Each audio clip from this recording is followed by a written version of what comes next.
Bonus content. Bonus content. Listen in and listen well. We've got some bonus stories to tell. Please enjoy what we have sent. A sexy sampling of content. Sometimes it's good, sometimes it's cringe. With Ariel and Morgan, you know you've got to binge this bonus content. Hey everyone, welcome to Faking It. As always, we are your hosts, Ariel and Morgan. Jazz hands. We're two intimacy coordinators here to talk about the spicy scenes you see in film and TV. And welcome to our very first bonus episode. This is where we pick a movie or TV show we've been dying to squeeze into the lineup and dive straight into the heart of the intimacy. It's the concentrated version of our usual episodes. All the spice, none of the, quote, filler. We'll react to a scene live, run it through our spice scale, and let the conversation flow. So let's get into it. Today, we are talking about Sinners. Sinners! Yeah! I'm so excited. Yeah. In case you are not familiar, Sinners is the 2025 horror movie written and directed by Ryan Coogler. It was one of the highest grossing original films of the 2020s. In the scene we're going to watch, we are going to see Michael B. Jordan as Smoke and Haley Steinfeld as Mary. Because the intimate scene is part of a montage, we're also going to be cutting to some other scenes where we will see Jamie Lawson singing as Pearline, Miles Caton as Sammy Moore, Delroy Lindo as Delta Slim, and Michael B. Jordan again as Stack. I like that you started it and ended it with Michael B. Jordan. Do you see how I bookended it? I saw what you did there, yeah. Yeah. It's 1932. Twin brothers Smoke and Stack have left their troubled lives working for the Chicago Mafia to start over in their hometown in the Mississippi Delta by starting a juke joint. On their opening night, Sammy and Pearline's music is so transcendent, it summons spirits from the past and future. At one point, a suspicious trio of white musicians try and fail to get in. Stack's white-passing ex-girlfriend, Mary, goes out to investigate. She discovers the white people are vampires, but too late. They turn her. Later, she's let back in and seeks out Stack.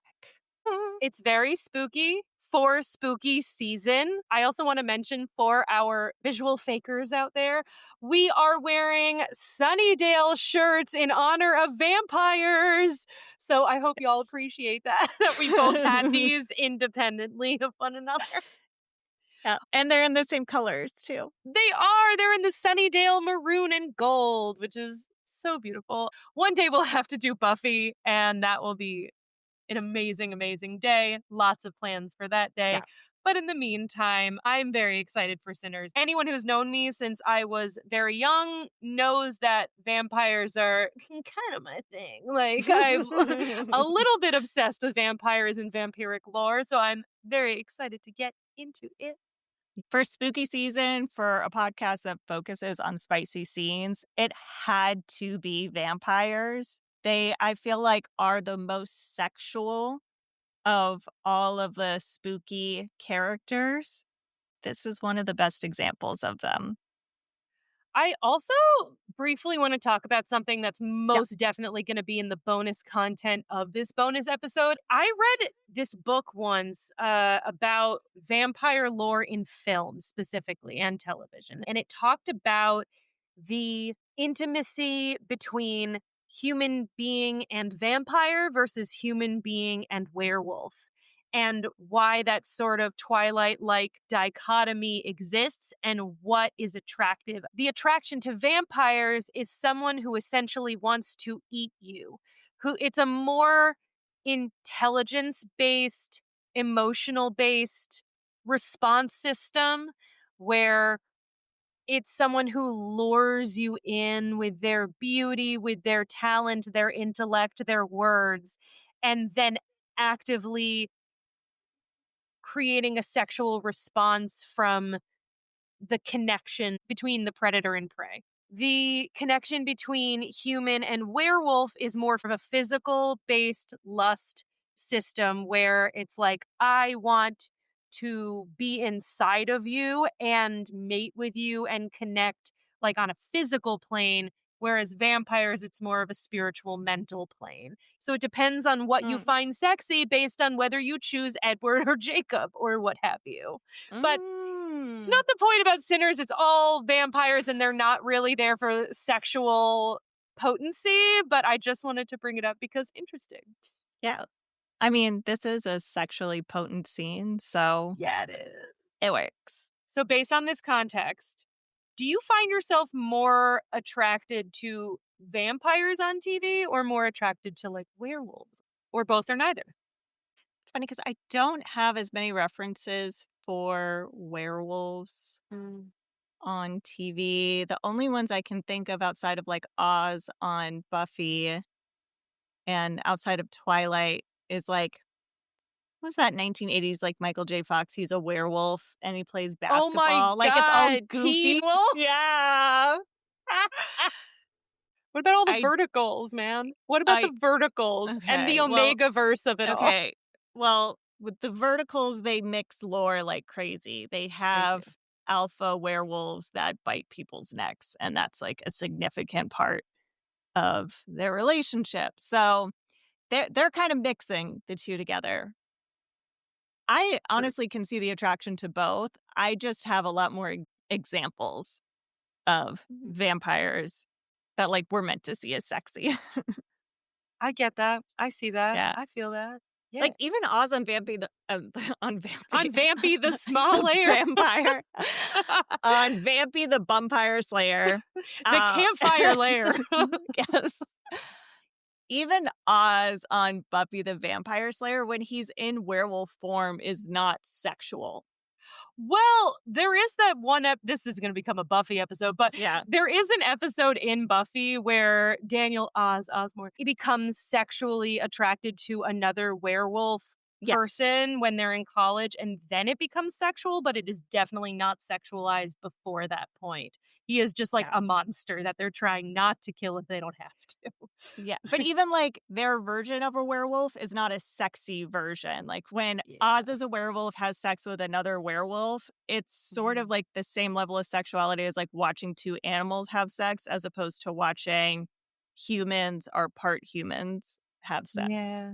True Blood is a better example of sexy werewolves. Or, I mean, if you're going to go Twilight, but you don't really see the definitive sexual prowess of, let's say, a Jacob character, more so than, I can't recall the name of the werewolf character, one of the many in True Blood later seasons. If anyone reads Omegaverse, and I'm not saying that I do at length, but you can see a lot of that sexual prowess in those. That's neither here nor there. We're talking about Sinners today, and there are no werewolves in this iteration, although now they have access to the entirety of the Sinners universe, and I'm curious to see if they bring them in for the next one. Yes. The scene is so good. It's so good. So she's a vampire at this point, right? Yeah, yes, you said that. She is turned. They're now in a room, the two of them. She pulls him in for a kiss. Fighting, stunts. A fight is happening outside the room with his twin brother and Sammy. We're back to them and they are kissing in profile. It's beautiful. Crowd is dancing outside. It's so hard to comment when it's so good to watch. I know. It's so hard. Turns out someone was cheating in poker. Someone's getting kicked at the same beat as the music. That's nice. Nice touch. I just want to talk about the S-curves that she's making with her body while she sings and as she crawls. Beautiful S-curves. Oh yeah, the vampire's a drool. Yes.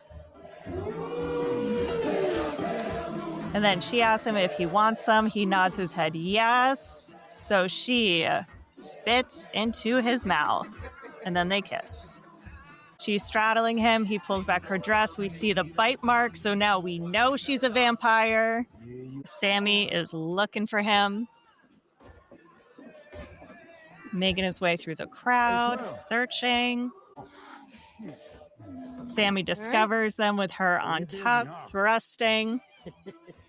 Smoke is going to go get his brother. He doesn't care what he's doing in that room, which is a very specific relationship. Absolutely. Could not pay me to walk into a room where I knew one of my siblings was hooking up. She is on top. They're making vicious sounds. She has blood all over her. Smoke shoots her. She falls down next to his tweaking twin, and then she gets back up. She rises from the dead.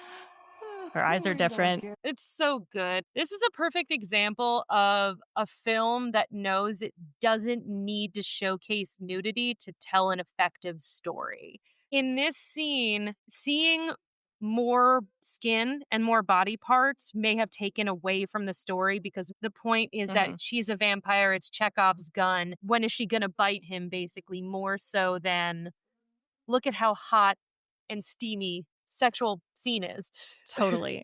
By keeping them closed, Ryan Coogler is forcing us to focus on the parts of the body that matter. The back of her shoulder when her dress is moved and it's finally revealing the bite to confirm that she is in fact a vampire. And I think by doing that, he's training us to look for very specific things. If they were really quick to take off all their clothes, we'd be, seeing bodies and being like, oh, these are hot people, when really it's like, no, she's going to kill him.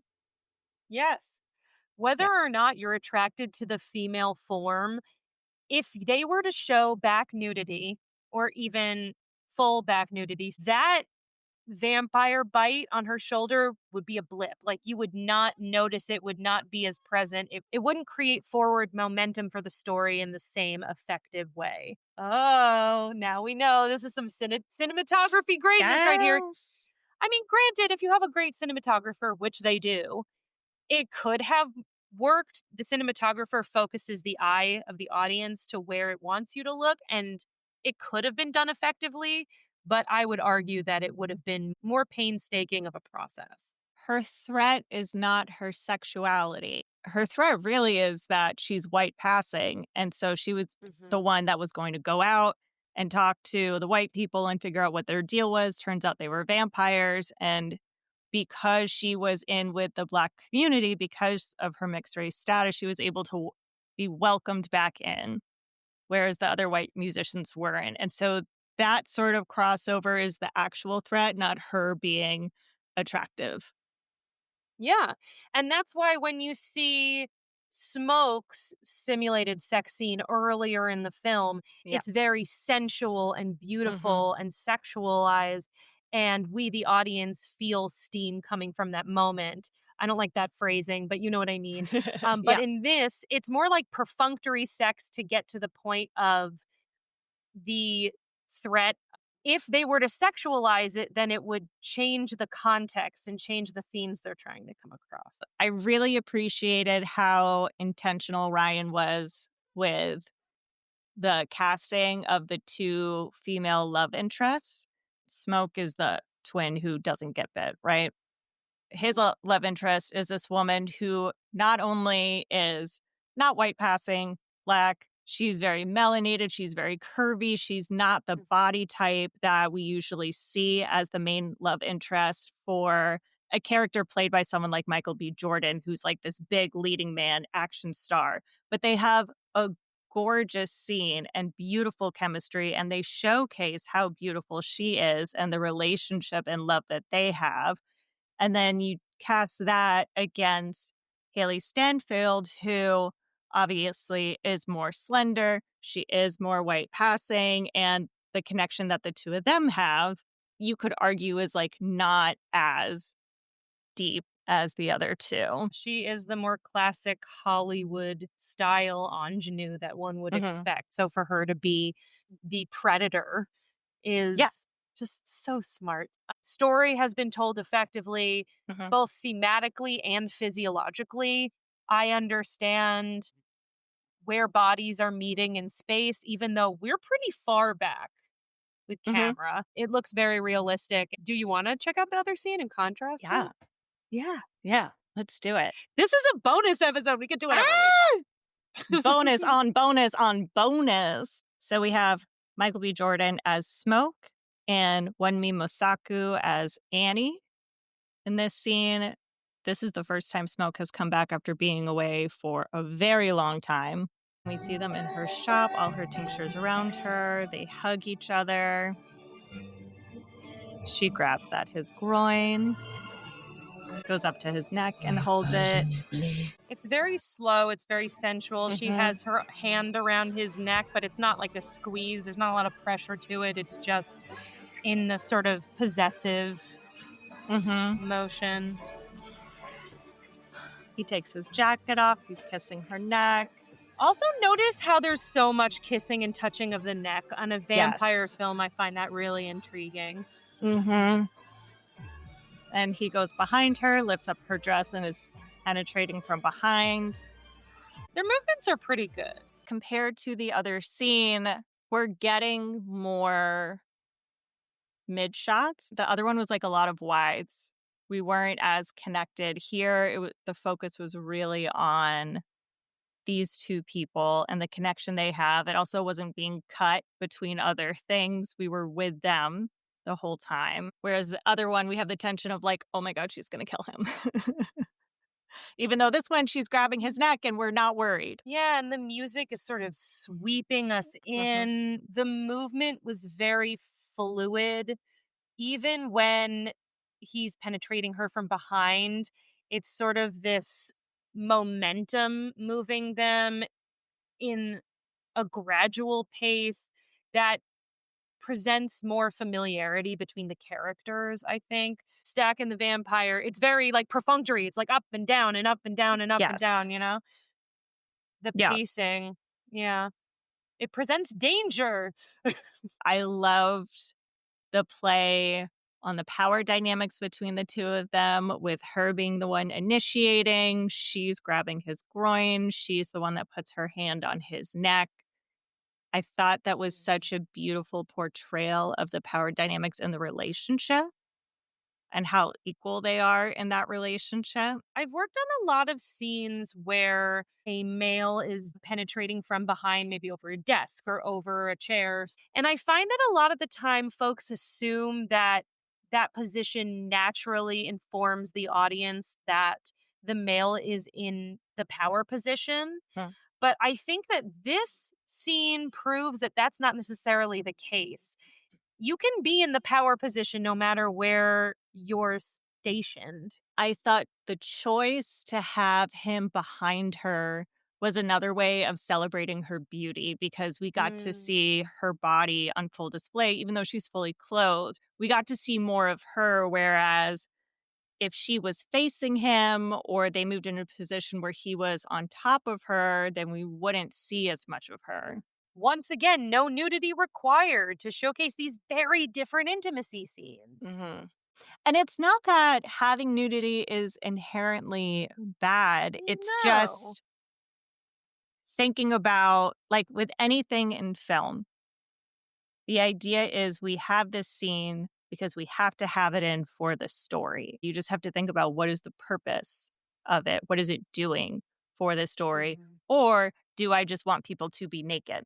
Yeah, I think if in this scene there was nudity, the star power of Michael B. Jordan in either role would change the story, just because we as the audience are aware of who he is, and that folks might be actively intrigued by just the fact of the actor being nude more so than what the story would be telling in that nudity. When he's shirtless in Black Panther and we're really focusing on his body, part of it is focusing on the star power of Michael B. Jordan.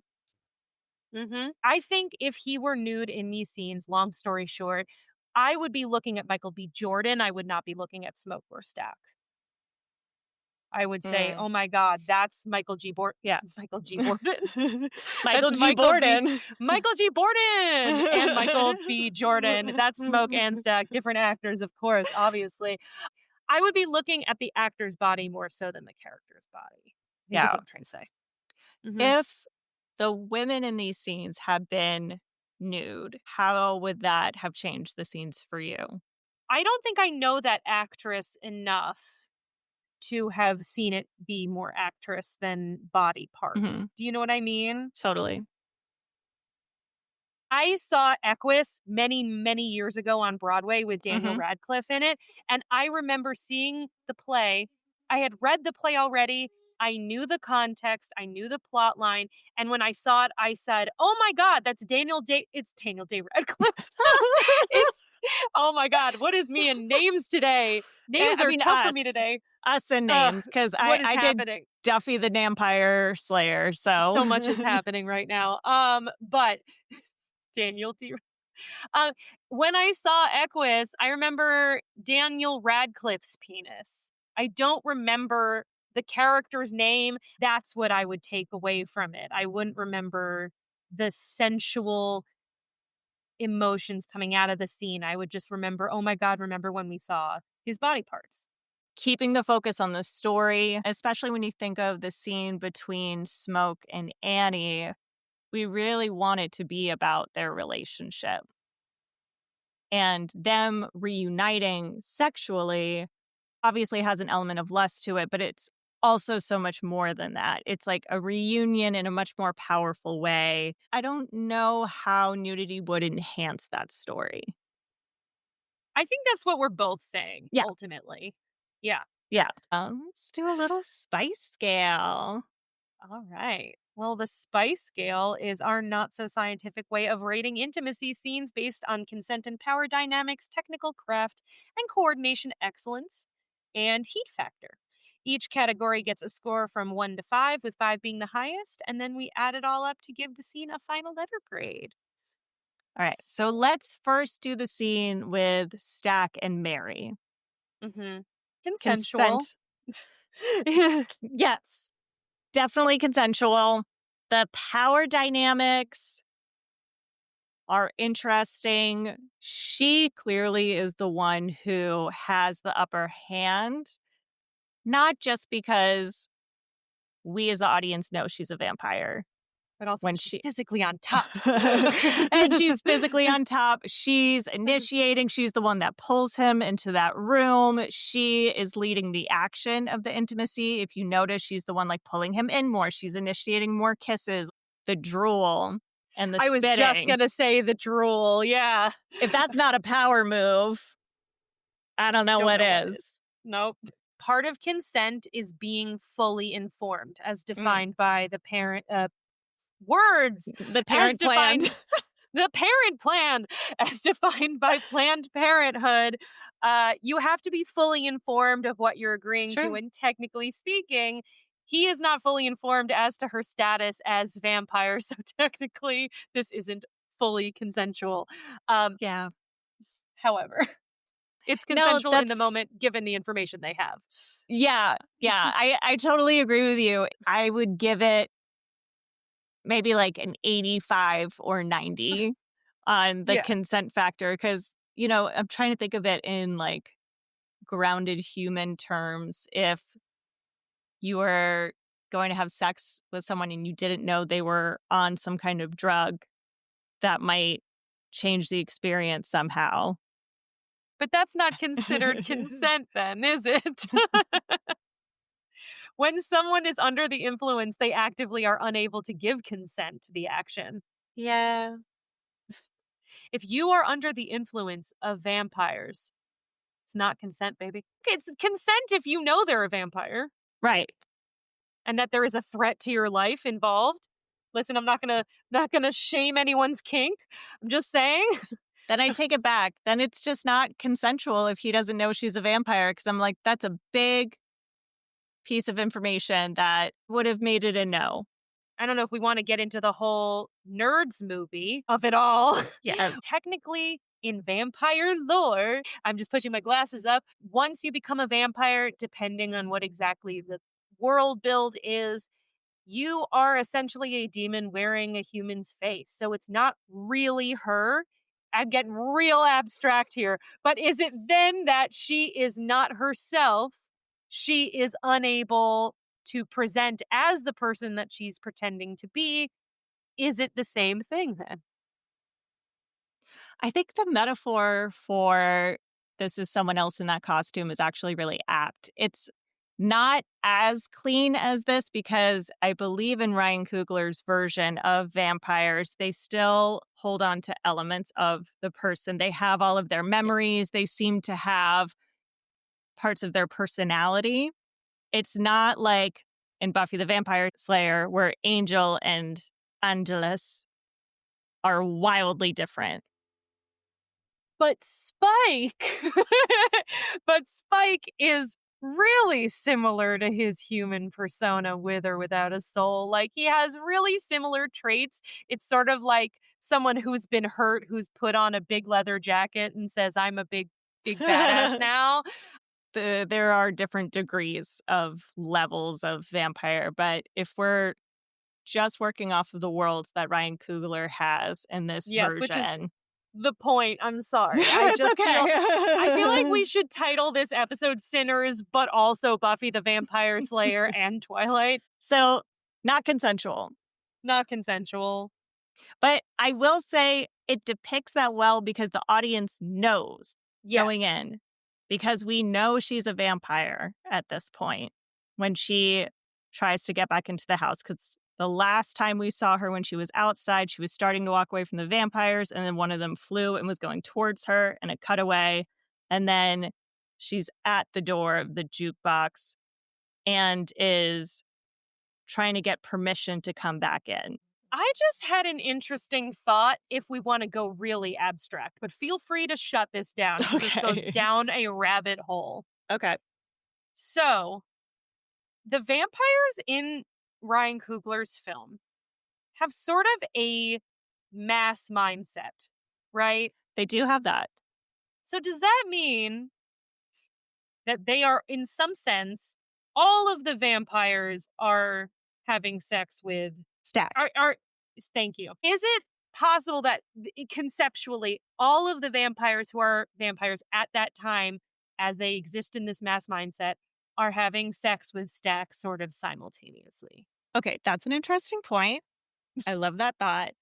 If I remember correctly, there's a moment where the mass mindset is like turned on when we see a whole group of them outside of the jukebox, where like all their eyes light up or something like that, something to evoke that now we're all tapping in. I think it's possible. I don't know that that's the story being told in this moment. I think she's not tuned into that channel.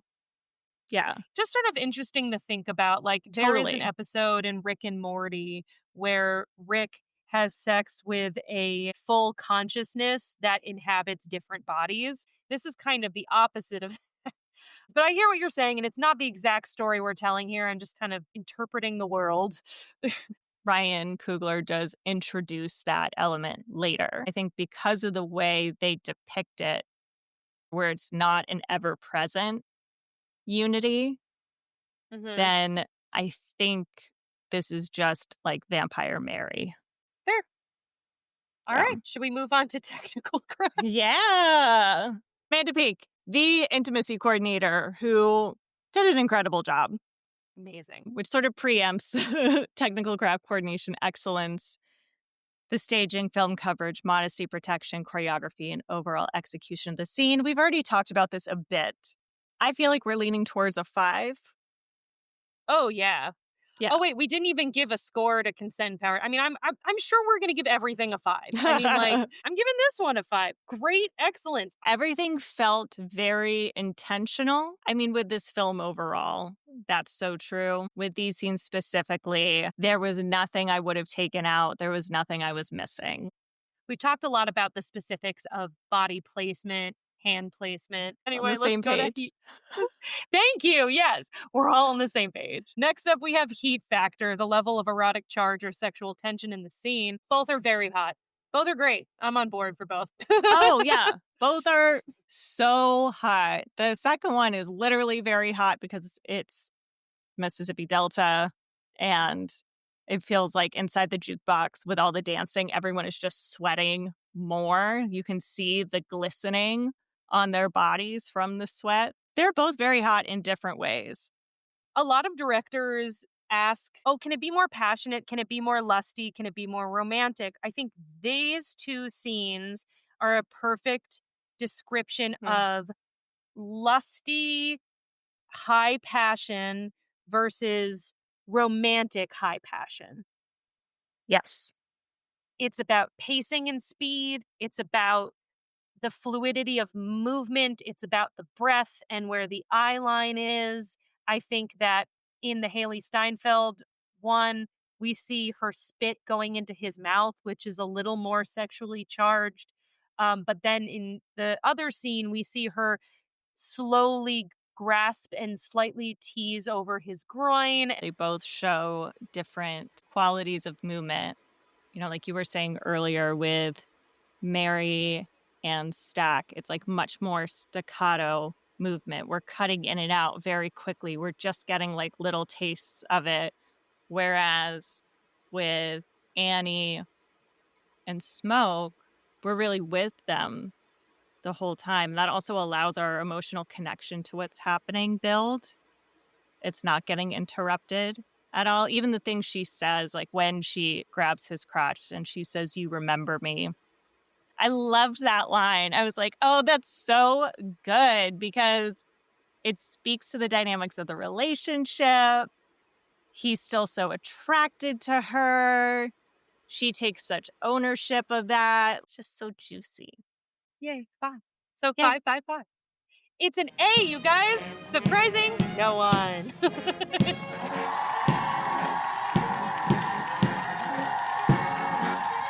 It's my very first A. Good job. Honestly, tracks. It's Yeah. beautiful. Claps. Any final thoughts? I think there's so much more to say about the world building and racism in the South. And I think that there's a lot of Black joy that's represented that I really appreciate. But I think as far as intimacy goes, I've said everything I think I need to say. What about you? We're just focusing on one tiny part of it. The details in this film, I think even the poker game that they were playing was the game they would be playing at the time. They reached out to an expert that somehow would know this to learn how to play whatever that poker game is. And Probably poker. it was a specific type. Oh, it was. Okay, Yeah, I'm sorry. it's like how in poker there's Texas Hold'em. There's a, This just goes to show I don't know anything about poker. I'm It's like, oh, it's fine. all one game. I had only that example. I want to talk about S curves and the singer in the scene with Haley Steinfeld. Yes. For those who don't know what S curves are, it's pretty self-explanatory once you think about it. It's just how the body creates an S, whether that's the head is sort of tilted forward and the stomach is tilted backwards with the buttocks sort of out and then the legs are forward, or it's cat-cow is a good example of an S curve. And people use S curves either consciously or subconsciously, usually to attract, or they use it to detract from others. Like if you are caved in on yourself, you're not creating a visual that is necessarily sexually appealing to most. That's why there's sort of a slinkiness to the singer I appreciate. Her dancing was S curves on S curves on S curves. All of this gorgeous fluid motion, these soft shapes that we associate with sexuality, especially when it comes to women. But she also does it with such power. She's such a great example of that. All right. Anything else? No. All right. Well, thanks for listening to this bonus episode of Faking It. This is a taste of the type of exclusive content you'll have access to if you subscribe to our Patreon. As always, you can find us on Apple Podcasts, Spotify, or anywhere you get your podcasts. New episodes drop every other Wednesday. If this was good for you, the best way to support our show is to follow the podcast and leave a quick rating or review. It takes less than 30 seconds and it really helps us. Tell one friend who loves spicy movie secrets about us. Find us on social media at Faking the Pod. Stay real, fakers. And now, folks and friends, even more bonus content. I wore my Buffy shirt. Oh today. my God! You're wearing a Buffy shirt! Wait. I have a Buffy sweatshirt. Do you have one? Wait, Okay. I do. I have to put it on. Excuse me a second. This might actually take a second. I found it. Yay. Literally at the bottom of my winter stuff. Here we go. I can't wait to see it. Ah, it's beautiful. Sunnydale High School. Yes, it's beautiful. Yeah, Yes, yeah, thank yeah, you. yeah, yeah. We have to wear these again when we do Buffy because Obviously. I feel like that's really important. Yeah. All right. Anyway, back to Sinners now that we have on our Anyways. Buffy outfit. We love vampires. We love sinners. All right. We're in. Okay, we did it. Technical difficulties. Fuck you. Fuck you, technical difficulties. You guys don't know what we do for you here at Faking It the Pod. You don't know the pain and pressures of technology that we're forced to endure. Yes. Technology that we are still very much learning.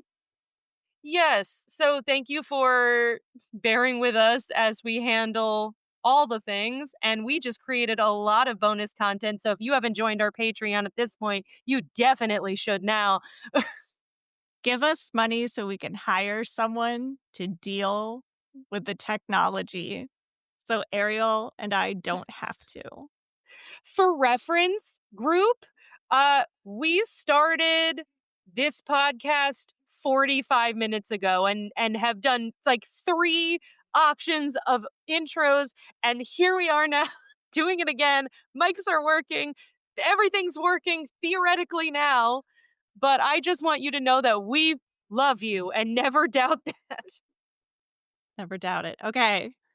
Anyway. Once more with feeling. Hey. I got that for Hey, you. You did that for me. I loved did it. for you. Okay. Okay. All right. From the top. Hey, oh yeah, here we go. Jazz hands. Wait, I can do it again because you were doing the drum roll. Oh, that's okay. Okay. Do you want to do the drum roll again? Today we are talking about sinners. It's when we think about it too much that we can't say it at the same time. I know. Yeah, it's okay. That's Just so true. imagine group. Imagine that we're Imagine. saying it at the same time. Okay. Faking It with Ariel and Morgan is produced independently by Ariel Lee Cohen and Morgan Smith, edited by Ariel, and social media and branding by Morgan. Our theme song is Faking It by Suno AI until we get monetized, so feel free to send us a new one. Have questions, thoughts, or media recommendations? Hit us up at fakingthepod.com. Find us on all socials at Faking the Pod and head over to our Patreon for bonus content. Credits for the film or show we reacted to are in the episode caption.